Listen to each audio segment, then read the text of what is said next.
after more than 2 years away from the sport that made him famous, 1991 is the year that Ben Johnson is starting over. Welcome to Watch Mojo, and today we're counting down our picks for the top 10 athletes who finished off their careers with a performance they would rather forget. You play for one team your whole career, you are the man. You put them on the map, you're awesome, you're loved, but that's not how it happened. Number 10, Mike Tyson. Pinpointing the exact time that Mike Tyson called it a day is tough, as he still competed in the 2020s to some degree. Tyson coming out aggressively. Tyson 7 of 34, 18%. So Tyson is averaging more punches than he did in that fight with McBride and in the exhibition against Roy Jones. But for all intents and purposes, his actual pro career finished in 2005 when he lost to the unheralded Kevin McBride by quitting on his stool at the end of round 6. This version of Iron Mike was simply not the same beast that surged through the heavyweight division in the 90s. It's over. Kevin McBride is the winner. Mike Tyson quits all. He's not coming out for the 7th round. The hunger simply was not there anymore, and at 38 he looked slow, sloppy, and quick to tire. When Tyson took to the mic afterwards and admitted that his heart simply wasn't in it anymore, it was easy to believe him. I'm just sorry I let everybody down. I just don't have this in my heart anymore. Number 9, Martin Brodeur. 21 seasons with the New Jersey Devils were enough to solidify Martin Brodeur's place as a legend of the NHL. In his 22-season NHL career, Martin Brodeur created a legacy few can match. He made 9 All-Star Game appearances, won 4 Vezina trophies as the league's top goalie, and set the 2 most important career goaltending records in history.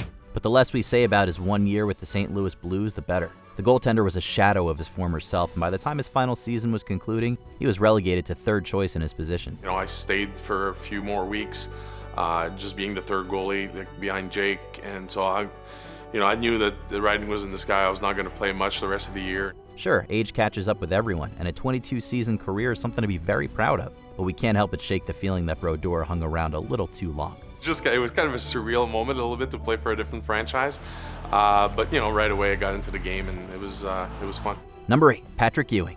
Nobody can doubt just how great the mighty Patrick Ewing was during his 15 years as a member of the New York Knicks. From the moment he entered the NBA, Patrick Ewing has been hailed as the franchise. And he's never backed down from the pressure that the role of savior can bring. He was as dominant a center as anyone in the game during his prime, but after leaving his New York home to join Seattle and then finally the Orlando Magic, the magic, excuse the pun, was gone. Ewing was old and past his best and struggled to replace his younger form. His final season saw him post numbers that were unrecognizable, and in his last ever NBA game, his Magic side lost by 17 points to the Charlotte Hornets. So Patrick Ewing, maybe it's his finale. He retired from the game of basketball shortly after. Number 7, Mark Spitz.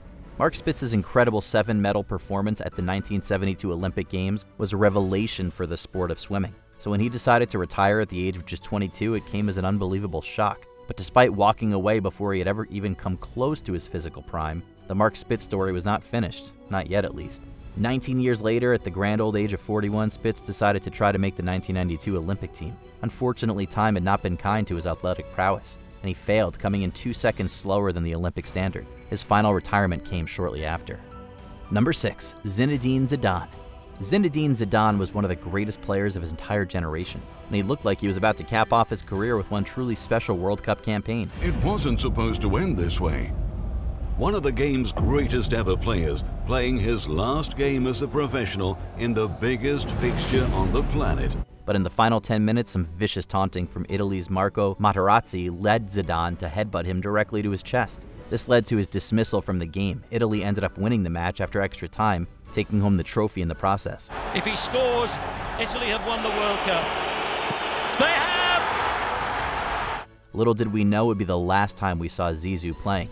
And while he was officially named the player of the tournament, we can't help but wonder if he could have done more in the final 10 minutes of the game if he hadn't been sent off. Zidane, the flawed genius, with a final shocking chapter in his legacy, walked off, never to play again.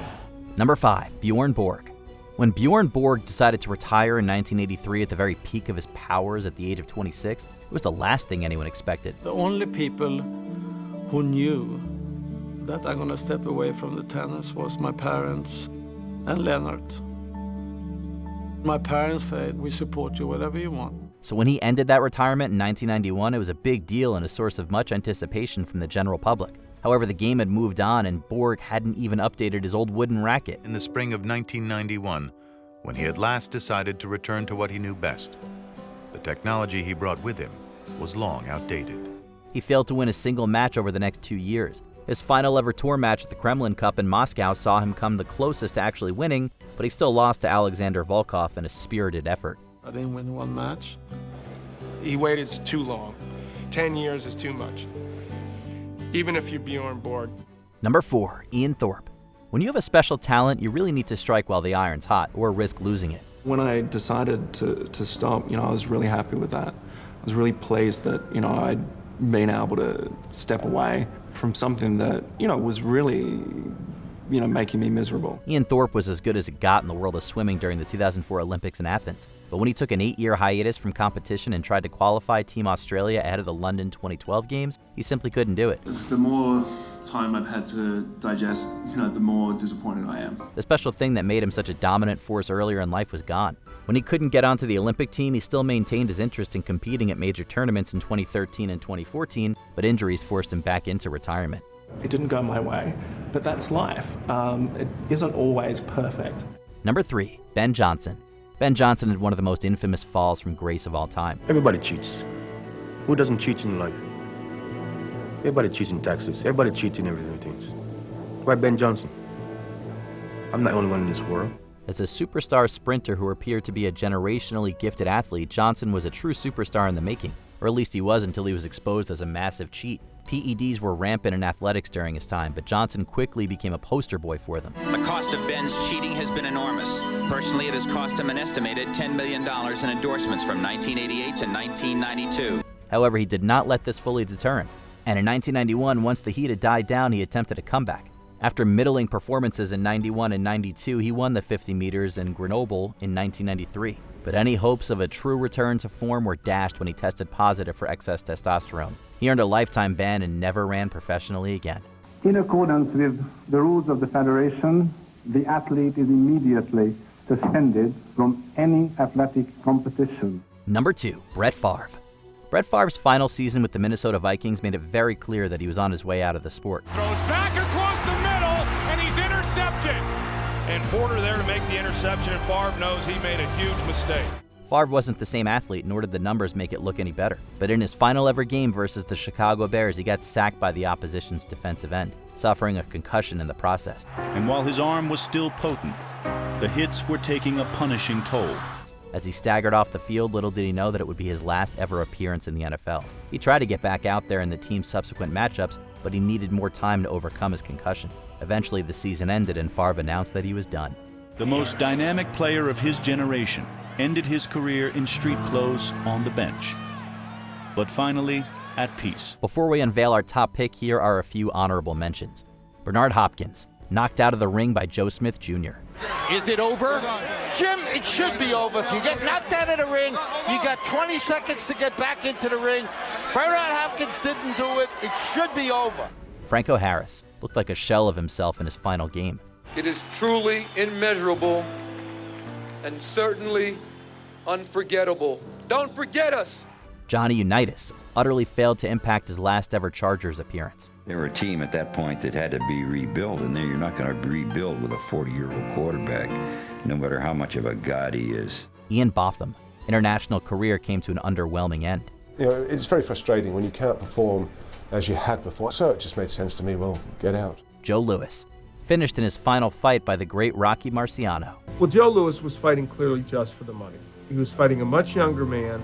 He had lost most of his skills, and we were seeing a shell of what Joe Louis had been. Before we continue, be sure to subscribe to our channel and ring the bell to get notified about our latest videos. You have the option to be notified for occasional videos or all of them. If you're on your phone, make sure you go into your settings and switch on notifications. Number 1, Muhammad Ali. There might not be a sadder retirement story than that of Muhammad Ali. The only thing that makes Muhammad Ali like other fighters is the fact that he went on way too long. Well past his prime and already showing signs of the Parkinson's disease that would define his post-fighting career, Ali was still fighting when he should have been protecting himself. This is the guy who beat Frazier. This is the guy who beat Foreman. He's going to do it again. This is incredible. and then they rang the bell. And within a round, you knew it wasn't Ali. After getting battered by Larry Holmes in his penultimate appearance in the ring, Ali then went out there in 1981 against Trevor Berbick, a fighter he would have mauled in his prime. But this was nearly 40-year-old Ali, and to see Berbick handle him so easily as the rounds went on was a truly terrible sight. When you consider that his brain health was only worsened by more head trauma, you have a retirement that most sports fans would rather forget. Father time called. In my young days, I wouldn't have had much trouble, but I think time got me. Which truly terrible final performance do you think deserved a spot on our list? Let us know in the comments below.